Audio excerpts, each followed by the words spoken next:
ನಿಮ್ಮ ಕೈಲಾದಷ್ಟು ಸಹಾಯ ಈ ಚಾನಲ್ಗೆ ಮಾಡಿ ಹಾಗೂ ನಿಮ್ಮ ಧ್ವನಿಯನ್ನು ಕಾಪಾಡಿಕೊಳ್ಳಿ. ಆ ದಿಸೆಯಲ್ಲಿ ಪ್ರಯತ್ನ ಮಾಡ್ತಿರ್ಬೋದು ಸತೀಶ್ ಅವರು ಇಲ್ಲ ಅಂತಲ್ಲ.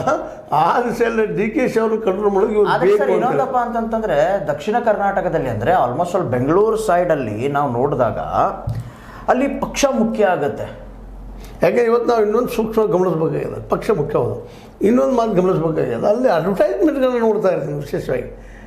ಯಾಕಂದರೆ ಉತ್ತರ ಕನ್ನಡದ ಅಡ್ವರ್ಟೈಸ್ಮೆಂಟು, ದಕ್ಷಿಣ ಕನ್ನಡದ ಅಡ್ವರ್ಟೈಸ್ಮೆಂಟು. ದಕ್ಷಿಣ ಕನ್ನಡದಲ್ಲಿ ಏನು ವಿಶೇಷವಾಗಿ ಅಡ್ವರ್ಟೈಸ್ಮೆಂಟ್ ಬರ್ತಾವೆ ಕಾಂಗ್ರೆಸ್ ಪರವಾಗಿದ್ದು ಅದ್ರಲ್ಲಿ ಆದಷ್ಟು ನಮ್ಮ ಸತೀಶ್ ಅವರು ಫೋಟೋ ಲುಕ್ ಇರ್ತದೆ, ಕಾಣ್ತಾ ಇರೋದಿಲ್ಲ, ಕಡಿಮೆ ಇರ್ತದೆ.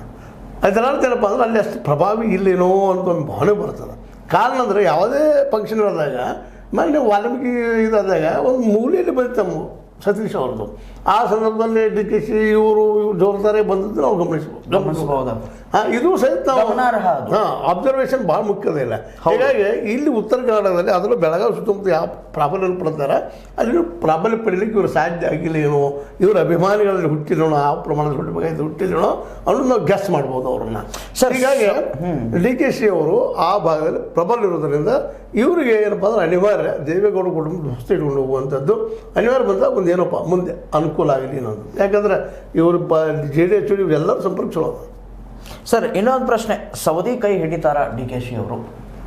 ಮೋಸ್ಟ್ಲಿ ಹಿಡಿಯೋ ಸಾಧ್ಯತೆಗಳು ಭಾಳಷ್ಟು ಇರ್ತಾವೆ. ಯಾಕಂದ್ರೆ ಅವ್ರಿಗೆ ಪ್ರಬಲವಾಗಿ ಅವರು ಕುರ್ಚಿಗೆ ಕಂಟಕ ಆದಂಥವ್ರು ಪ್ರಬಲ ವಿರೋಧಿಪ್ಪ ಅಂದ್ರೆ ಸಿದ್ದರಾಮಯ್ಯ ನಂತರ ನಮ್ಮ ಸತೀಶ್ ಅವರು. ಮತ್ತು ಈಗ ನೀವು ಯತೀಂದ್ರ ಮಾತು ಕೇಳಿದ್ರಿ, ಈಗ ಹೌದು ಯತೀಂದ್ರ ಅವರು ಮಾತಾಡಿದ್ದು ಅವೆಲ್ಲ ಗಮನಿಸಿದಾಗ ಸರ್ ಅವ್ರು ಯಾರಿಗಾದ್ರು ಪ್ರಗತಿಪರ ಇದ್ದಾರೆ ಮತ್ತೇನು ಅವು ಮಾತು ಬೇರೆ, ಸಿದ್ಧಾಂತ ಬೇರೆ. ಇಲ್ಲ ಅಧಿಕಾರದ ಪ್ರಶ್ನೆ ಬಂದಾಗ ಸಿದ್ಧಾಂತ ಮುಖ್ಯವಾಗಿ ಅಧಿಕಾರ ಆಗ್ತಿರ್ತದೆ.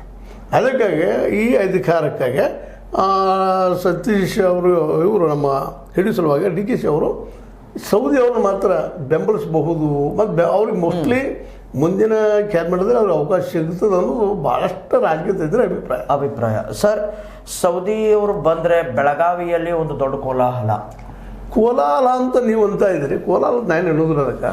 ಯಾಕಂದರೆ ಸುಮ್ಮನೆ ಬಳಸ್ತಾ ಇದ್ದಾರೆ. ಕ್ರಾಂತಿ ಆಗ್ತದೆ ಡಿಸೆಂಬರ್ದಲ್ಲಿ ಇವರು ಒಂದು ಸ್ಟೇಟ್ಮೆಂಟ್ ಕೊಟ್ಟಿದ್ದಾರೆ ಸೌದಿಯವರು, ನಾನು ಡಿಸೆಂಬರ್ದಲ್ಲಿ ಕ್ರಾಂತಿ ಆಗ್ತದೆ, ಮತ್ತೊಬ್ಬರ ದಿನ ಕ್ರಾಂತಿ ಅಂದ್ರೆ ಏನದು ಅಲ್ಲ ಸರ್, ಅರ್ಥ ಮಾಡಲ್ಲ. ಅವರ ಮಾತು ಹೇಳಿದಕ್ಕೇನೆ ನಾವು ಈ ಪ್ರಶ್ನೆಯನ್ನ ತಂದಿರೋದು. ಹೇಳ್ತಾ ಇರೋದು ಆ ಕ್ರಾಂತಿ ಅಂದ್ರೆ ಬದಲಾವಣೆ ಎಷ್ಟು ಸಿಂಪಲ್ ಆಗಿ ಹೇಳ್ಬೇಕಾಗಿತ್ತು. ಬದಲಾವಣೆ ಆಯ್ತಪ್ಪ ಅಂದ್ರೆ ಏನಪ್ಪ ಇಡೀ ವ್ಯವಸ್ಥೆ ಬದಲಾಗ್ತದೆ ಅಂತಿಲ್ಲ. ಈಗೇನ ನೋಡ್ರಿ ಸತೀಶ್ ಅವ್ರ ಜಾಗದಾಗ ನಮ್ಮ ಸೌದಿಯವ್ರು ಬಂದ್ರೆ ಈ ಬೆಳಗಾವಿ ಡಿಸ್ಟ್ರಿಕ್ದೆಲ್ಲ ಭ್ರಷ್ಟಾಚಾರ ಹೋಗ್ತದಂತಲ್ಲ, ಟೇಬಲ್ ಕೆಳಗೆ ಅಂದ್ರೆ ಏನು ವರ್ಕ್ ಆಗ್ತವೆ ಅವೆಲ್ಲ ಅಲ್ಲ. ಅವ್ರು ಅಷ್ಟು ಸೋಮ್ ತಾವು ಅಧಿಕಾರ ನಿರ್ದೇಶಿಸ್ಕೊತಾರೆ. ಅದಕ್ಕೆ ಕ್ರಾಂತಿ ಅಂತಾರೆ, ಮತ್ತೇನಿಲ್ಲ. ಈಗ ನಮ್ಮ KN ರಾಜಣ್ಣ ಅಂದರು ಬದಲಾವಣೆ ಆಗ್ತದೆ ನವಂಬರ್ದಲ್ಲಿ ಕ್ರಾಂತಿ ಅಂತೇಳಿ. KN ರಾಜಣ್ಣ